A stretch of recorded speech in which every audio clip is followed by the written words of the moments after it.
তিন ম্যাচে কোনো জয় নেই, এর মাঝে হার দুটি ম্যাচে। গ্রুপে অবস্থান সবার শেষে, এমন পরিস্থিতির মাঝে থেকেই বিশ্বকাপ থেকে বিদায় নিল ব্রাজিল। বড়রা ২০ বছর ধরে বিশ্বকাপ জয় করতে পারছে না, অপরদিকে ছোটরা গ্রুপ পর্বের গণ্ডি পার করতে পারছে না। ব্রাজিল যুবাদের বিশ্বকাপ থেকে বাদ পড়া নিয়ে বিস্তারিত থাকছে প্রতিবেদনা। আসরের ৫ বারের চ্যাম্পিয়ন, যা শিরোপার দিক থেকে দ্বিতীয় সর্বোচ্চ। এছাড়া আর্জেন্টিনাকে টপকে কোপা আমেরিকা জয় করে বিশ্বকাপে এসেছে দলটা। সেই দলটায় আসর থেকে বাদ পড়ে কোনো জয় না নিয়ে, এমনকি ৪ দলের মাঝে টেবিলে সবার শেষে থাকে বাদ পড়া দলটার নাম ব্রাজিল। অবাক করা হলেও এটাই যেন বাস্তবতা ব্রাজিল যুব দলে। সর্বশেষ কোপা আমেরিকা দল থেকে এই দলে আছে অনেক পার্থক্য, এটা সত্য। সে আসরে পারফর্মার ব্রিনো বিদন, জাইর কুনহা, গ্যাব্রিয়েল মুস্কার্দোর মতো খেলোয়াড় নেই। তবে সেই আসরে ওয়েসলি লিয়ান্দিনহোরা খেলছেন, বিশ্বকাপে ছিলেন ওয়াশিংটন, লুইগি, শেরুত্তের মতো খেলোয়াড়রা। এছাড়া বাকি সবাইও ব্রাজিলের বড় ক্লাবের অংশ, অথচ বিশ্বকাপের মতো আসরে সেই দলের ঝুলিতে জুটল মোটে ১ পয়েন্ট।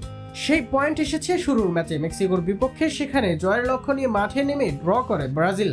এরপর মরক্কোর কাছে হেরে যায় ২-১ ব্যবধানে। শেষ মুহূর্তের গোলটা শুধু ব্যবধানটাই কমায়, ম্যাচে পার্থক্য গড়ে দিতে পারে না। শেষ ম্যাচে স্পেনের বিপক্ষে জিততেই হতো ব্রাজিল দলকে, উল্টো সেখানে হেরে বিদায় নেয় সেলেসাওরা। আগের ২ ম্যাচে জয় না পাওয়ায় স্পেন দল হারিয়ে দেয় ব্রাজিল দলকে। সাবেক রিয়াল মাদ্রিদ তারকা ইকার ব্রাভোর একমাত্র গোলে হেরে যায় ব্রাজিল দল। এদিন ৪টি বড় সুযোগ পেয়ে একবারও কাজে লাগাতে পারেনি ব্রাজিল। ১৩ বার শট করেও পায়নি কাঙ্ক্ষিত গোল। পুরো আসরে ৩ গোল করে ব্রাজিল, এর মাঝে আছে একটি পেনাল্টি গোল। ৩ ম্যাচে ৫ গোল হজম করে সেলেসাওরা, জোটে মোটে ১ পয়েন্ট।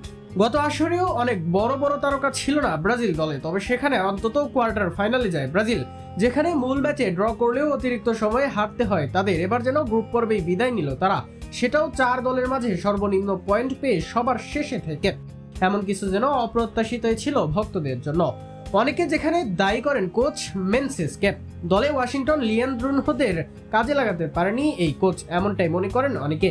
অনেকের মতে মাঝে বিদন মাস্কুরদের অভাব টের পেয়েছে ব্রাজিল। তবে যেখানে ইচফেরি মাস্তানতুনহোদের ছাড়া আর্জেন্টিনা দাপট দেখাচ্ছে, সেখানে এমন কিছু নিছক অজুহাত। বরং বড়দের মতো যুবাদের ক্ষেত্রেও ব্রাজিলের এই ব্যর্থতা সমর্থকদের জন্য বাড়তি পীড়নের কারণ।